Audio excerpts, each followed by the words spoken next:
کرتا ہے.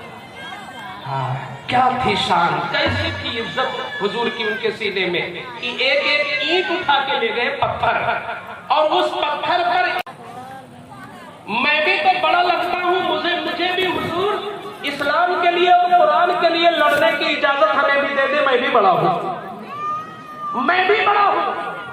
یعنی یہ کس گھرانے کے پلے ہوئے بیٹے ہیں کہ جو پتھر پر اپنی انگلیوں کے بل کھڑے ہو گئے تاکہ بڑے لگے. آج ہمارا بچہ اپنی ماں سے لڑتا ہے، آج ہمارا بچہ اپنے باپ سے لڑتا ہے، آج ہمارا بچہ اپنے پڑوسی سے لڑتا ہے، آج ہمارا بچہ اپنے استاد سے لڑ جاتا ہے، آج ہمارا بچہ اپنے امام سے لڑ جاتا ہے. مگر وہ صحابہ کا گھرانہ تھا کہ ان کے بچے ماں باپ سے نہیں لڑتے تھے، دشمن اسلام سے لڑا کرتے تھے اور دشمن قرآن سے لڑا کرتے تھے. وہ کھڑے ہو گئے، حضور نے کرم فرمایا اور کہا کہ جب ان کا جذبہ اتنا زیادہ ہے دین کے لیے تو ان کو اجازت دے دو، یہ بھی جنگ میں چلے جائیں، یہ بھی جنگ میں چلے جائیں. بچوں کا نام کیا تھا؟ معاذ اور معوذ، حضرت افرا کے بیٹے تھے. بدر کا میدان ہے. حضرت عبد الرحمن ابن عوف کہتے ہیں کہ جب حضور نے سب بندی کیا تو اتفاق سے ایک بیٹا میرے اس بغل میں اور دوسرا بیٹا اس بغل میں، اور دونوں نوعمر، دونوں نابالغ. تو وہ کہتے ہیں کہ نفسیاتی طور پر مجھے ایسا لگا کہ اگر کہیں سے وار آئے گا دشمن کا تو یہ کیا بچائیں گے مجھے، کوئی بڑا آدمی ہوتا تو کچھ میری مدد کرتا، یہ دونوں بچے ہیں ان کو تو مجھے خود بچانا پڑے گا.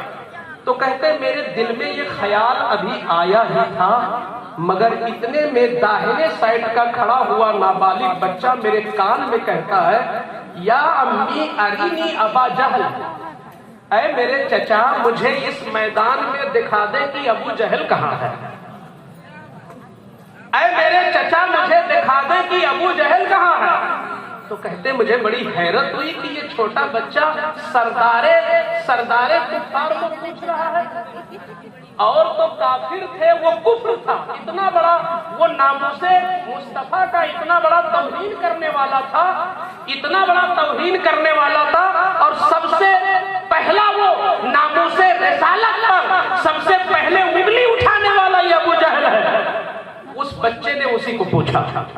اتنے میں دوسرا بھائی جو ادھر کھڑا تھا وہ بھی اپنے بھائی سے چھپتے ہوئے کان میں کہا ارینی یا امی ابا جہل، اے میرے چچا ابو جہل کو مجھے دکھا دے. تو اتنے میں ابو جہل وہیں سے گزرا. تو میں نے کہا بچوں یہی تو ہے ابو جہل.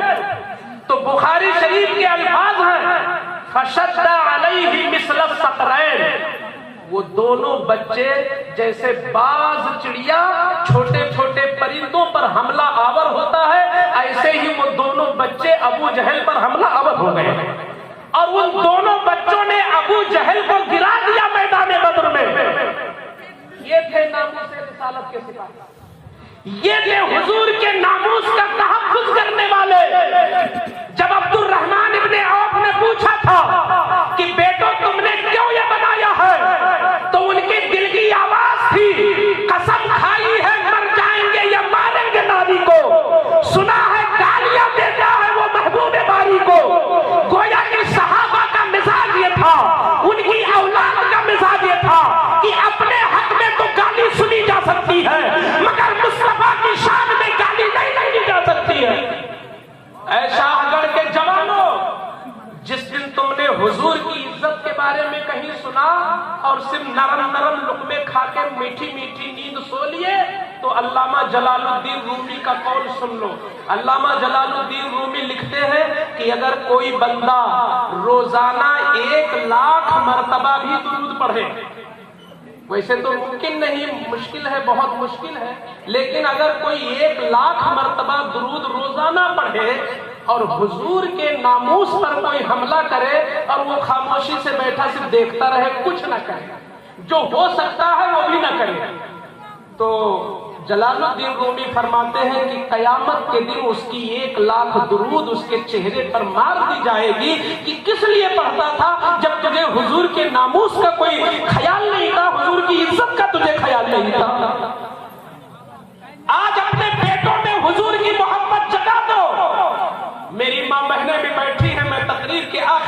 میں ہو، میں ان کو بھی پیغام دیتے جانا چاہتا ہوں کہ آپ مایوس مت ہو، یہ سارا حصہ ان مردوں ہی کا نہیں ہے،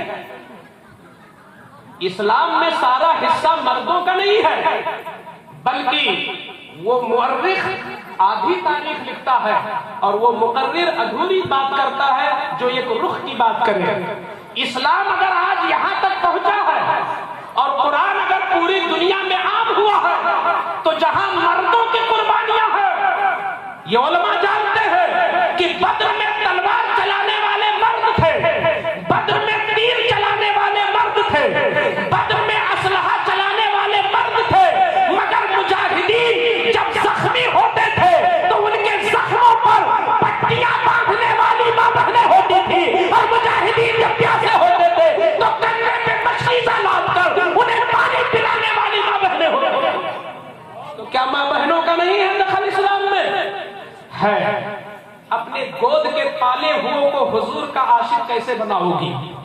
اپنے گود کے پالے ہوئے بچوں کو حضور کا غلام کیسے آپ بنائیں گی؟ طریقہ یہ ہے، ایک طریقہ مجھ سے سن لو۔ آپ کا جب چھوٹا بچہ کھلونا مانگے اور کہے کہ امی مجھے یہ کھلونا چاہیے، وہ کھلونا چاہیے، گاڑی چاہیے، جہاز چاہیے، تو بیٹھے بیٹھے اسے سمجھا دو کہ بیٹا یہ تم نے جو جہاز مانگا ہے یہ تو پلاسٹک کا ہے، یہ جو تم نے ٹرین مانگی ہے اور ٹرین منگوائی ہے یہ تو لوہے کی ہے، پیتل کی ہے، تم لوہے کے کھلونا کھیلتے ہو، تم پیتل کا کھلونا کھیلتے ہو، تم لکڑی کا کھلونا کھیلتے ہو، تم دوسری چیزوں کا مٹی کا کھلونا کھیلتے ہو، مگر میرے پیارے میرے لال جس کا تم کلمہ پڑھتے ہو، کلمہ میں جس کا تم نام لیتے ہو، پیارا پیارا نام، اس نبی کی شان یہ ہے کہ جب تمہاری ہی طرح بالکل کم عمر کے تھے تو بستر پر لیٹتے تھے تو انگلیاں جدھر جدھر چلتی تھی تو چاند ادھر ادھر گھوما کرتا تھا۔ جب ایک بچہ حضور کی یہ شان سنے گا، جب ایک بچہ حضور کی یہ عظمت سنے گا تو بچے کے دل میں حضور کی محبت جاگے گی۔ آج محبتیں جگانے کا طریقہ ہم نے ختم کر دیا، تو وہ مجازی محبت تو کرتے ہیں مگر حضور سے وہ سچا عشق نہیں کر پاتے ہیں۔ دوستو، جلسے اس لیے ہوتے ہیں کہ تھوڑی دیر کے لیے تمہارے اندر وہ آ جائے اور باقی رہے اسی۔ یہودی، نصرانی، یورپی، مغربی، مستشرقی، یہ ساری قومیں جتنی ہیں آج اس پر تلی ہوئی ہیں کہ مسلمانوں کے اندر سے حضور کی محبت کھینچ لو، ان کو بنڈل بنا دو۔ یہ نعرے تو لگاتے رہے، نیاز تو کھاتے رہے، مگر جو اصلی روحانیت ہے وہ کھینچ لو، اس کو جانے نہ دینا۔ حضور کی عزت پہ مر مٹنا حضور کی عزت پر۔ کوئی طاقت نہیں تھی ان مسلمانوں کے پاس۔ قرآن کا چوتھا پارہ کھول کے دیکھ لو، آج تو تم 3 ٹائم کا کھانا کھاتے ہو، آج تو تم 4 ٹائم کا کھانا کھاتے ہو، جا کے ریسٹورینٹ میں تم 5 اور 7 اسٹار ہوٹل میں کھانا کھا لیتے ہو، مگر جن صحابہ نے اپنے بچوں کو قربان کر کے کلمہ تمہیں بخشا ہے، جب ان کی موتیں ہوتی تھی تو کفن کے لیے کپڑا بھی نہیں میسر ہوتا تھا۔ تم بھول گئے ان کی قربانیوں کو۔ حضرت مصعب بن عمیر کی لاش سامنے ہے، قد بڑا لمبا تھا۔ جب ان کے گھر میں تلاشی لی گئی کہ کچھ مل جائے تو یہ ایک ایسی چادر ملی مگر قد لمبا تھا، تو جب اڑھایا گیا اوپر سے تو قدم چھپایا جاتا سر کھل جاتا، اور سر چھپایا جاتا تو قدم کھل جاتا۔ حضور سے عرض کیا گیا، اے میرے آقا، آپ کے غلام اور آپ کے صحابی نے گھر میں کچھ بھی نہیں چھوڑا، سب دین کے لیے دے دیا تھا، یہاں تک کہ کفن بھی میسر نہیں ہے، یہ میدان احد کے شہید تھے۔ تو میرے آقا کی آنکھوں میں آنسو آ گئے، چشمان مصطفیٰ نمناک ہو گئی۔ کہا کہ مصعب بن عمیر کا چہرہ اڑا دو اور قدموں پہ گھاس لا کے ڈال دو، چہرہ بند کر دو گھاس۔ یہ وہ سچے مسلمان تھے جن کے لیے جنت انتظار کر رہی تھی۔ ایسے مسلمانوں کے پاس زمین والی دولت نہیں تھی، دکان گاڑیاں یہ سب نہیں تھی، حضور کا عشق تھا۔ یہی لوگ تو تھے صلح حدیبیہ کے موقع پر جب عروہ ابن مسعود دیکھنے آیا تھا کہ کیا ہے اس نبی کے پاس،